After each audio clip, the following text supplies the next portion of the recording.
Bonjour à toutes et à tous, et bienvenue dans la Géozone. Vous savez, j'ai créé la Géozone en 2016 avec un objectif simple, présenter des lieux qui ne sont clairement pas assez mis en avant. Et ce genre de lieu existe même en France, comme on l'a vu il y a pas longtemps avec la vidéo sur les terres australes et antarctiques françaises. Et aujourd'hui, on va parler d'un autre territoire français d'outre-mer dont on n'entend jamais parler, Saint-Pierre et Miquelon. Où se trouve cet archipel? Qui y vit? Et pourquoi cet archipel est français? C'est ce que l'on va découvrir ensemble, c'est parti! Saint-Pierre-et-Miquelon est un archipel français situé en Amérique du Nord, juste ici, au large de l'île canadienne de Terre-Neuve. L'archipel se compose de deux îles principales, Saint-Pierre, qui est la plus petite, et Miquelon, la plus grande, avec sa forme très particulière. On retrouve aussi d'autres îles plus petites autour de Saint-Pierre, comme le Grand Colombier, l'île aux Marins, l'île aux Pigeons ou l'île aux Vainqueurs. L'archipel, au total, a une superficie de 242 km², ce qui équivaut à peu près à 2 fois Paris. Concernant la population, on est assez loin de 2 fois Paris, vu que Saint-Pierre-et-Miquelon est habité par environ 6000 Miquelonnais, et 85% d'entre eux vivent sur l'île de Saint-Pierre, dans la ville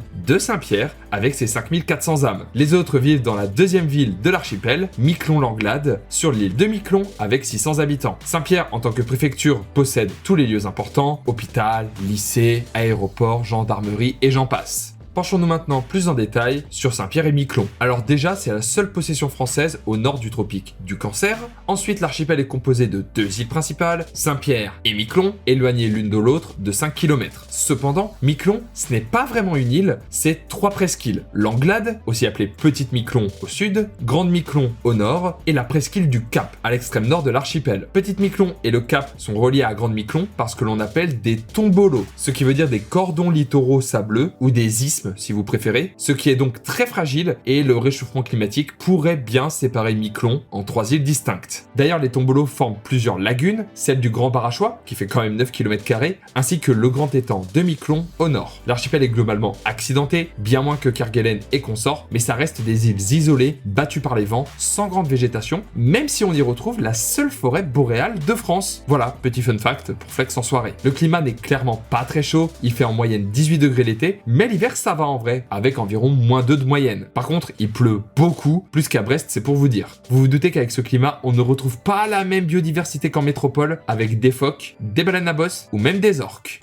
Répondons maintenant au titre de la vidéo, pourquoi Saint-Pierre-et-Miquelon appartient à la France. Il faut déjà savoir que celui qui donna son nom à Saint-Pierre, c'est le navigateur français Jacques Cartier en 1536 lors de son deuxième voyage en Amérique. Ensuite, Saint-Pierre-et-Miquelon a fait partie de la Nouvelle-France, qui était l'ensemble des possessions françaises en Amérique du Nord, et les premiers Européens à s'être installés sur l'archipel ont été les Bretons, les Normands et les Basques au XVIIe siècle, utilisant les îles pour la pêche. On retrouve d'ailleurs sur le drapeau de l'archipel et sur différentes armoiries les drapeaux bretons, basques et normands, de nombreux Miquelonnais ayant des origines d'une de ces 3 régions. Puis après, malgré les défaites françaises, Saint-Pierre-et-Miquelon a toujours été rendu à la France à la fin des conflits. Et c'est en 1793 que le Royaume-Uni rétrocède une dernière fois l'archipel à la France, ce qui fait de Saint-Pierre-et-Miquelon le dernier vestige des possessions françaises en Amérique du Nord. Mais attendez, l'histoire de Saint-Pierre-et-Miquelon ne s'arrête pas là. L'archipel a joué un rôle important lors de la prohibition américaine. Vous savez, la période où l'alcool était interdite aux États-Unis, entre 1920 et 1933. Les îles étaient devenues une plaque tournante du trafic d'alcool. On y retrouvait de nombreux bootleggers, ce terme désignant les contrebandiers qui prenaient des goélettes ou vedettes direction les États-Unis pour revendre leurs marchandises. On parle de 300 000 caisses d'alcool qui transitaient annuellement à Saint-Pierre-et-Miquelon, c'est juste énorme.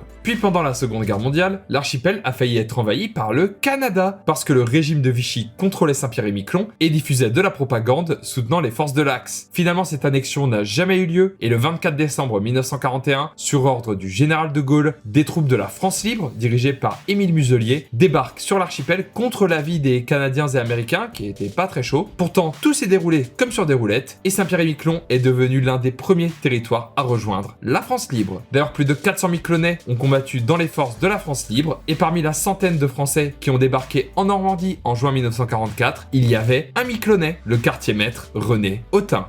Après la guerre, l'île devient un territoire d'outre-mer en 1946, un département d'outre-mer en 1976 et enfin une collectivité d'outre-mer Madère en 2003, tout comme Saint-Barthélemy ou la Polynésie française. L'archipel est dirigé par un conseil territorial qui possède son président et l'archipel gère en autonomie l'urbanisme, le logement ou encore les impôts. Les Miquelonais élisent également un député et un sénateur et ça aurait bien pu être Julien Lepers qui s'est présenté aux législatives de l'archipel en 1981 pour le RPR, ne récoltant que 6% des suffrages. D'ailleurs, je ne sais pas si vous le savez, mais pas mal de présidents français se sont rendus à Saint-Pierre-et-Miquelon. De Gaulle en 1967, c'était quelques jours avant son fameux discours où il a dit « Vive le Québec libre », puis Mitterrand en 1987, Chirac en 1999 et François Hollande en 2014. Mais nous, ce qu'on préfère, c'est les conflits frontaliers. Et ça tombe bien, vu qu'un d'eux oppose Saint-Pierre-et-Miquelon au Canada, concernant la zone économique exclusive de l'archipel. En gros, pour la France, c'est ça, la zone économique exclusive de Saint-Pierre-et-Miquelon, soit 47 000 km², sauf que l'arbitrage international a donné 7 ZEE à la France, de 12 400 km², avec cette longue bande qui ne touche même pas les eaux internationales. D'ailleurs, vous savez comment les Américains appellent cette longue bande? La French Baguette. Évidemment. Aujourd'hui, les Miquelonais vivent principalement de la pêche, même si le secteur n'est plus aussi florissant qu'à une époque, ainsi que du tourisme. Les îles voient débarquer de nombreux Américains et Canadiens qui viennent découvrir ce petit bout de France. C'est sûr que c'est quand même moins cher que d'aller à Paris, et c'est sûrement mieux d'ailleurs. De plus, la zone économique exclusive de l'archipel pourrait contenir du pétrole, ce qui donnerait un coup de boost à l'économie de l'archipel. En bref, Saint-Pierre-et-Miquelon, c'est un petit bout de France perdu sur les côtes canadiennes, vestige d'une époque où toutes ces zones étaient sous domination française. Mais si on nommait sa situation assez isolée en Amérique du Nord et les orques qui se baladent dans les eaux avoisinantes, l'archipel possède toutes les commodités de la métropole. Ils ont leurs propres journaux, leurs propres radios, une chaîne de télé, Saint-Pierre-et-Miquelon première, et surtout une culture unique qui doit être sauvegardée. Si vous souhaitez vous y rendre, ça va être compliqué vu qu'il n'y a que de rares vols directs l'été. Par contre, si vous êtes québécois, c'est largement faisable avec des vols directs depuis le Canada ainsi que des liaisons maritimes pour découvrir ce petit archipel français.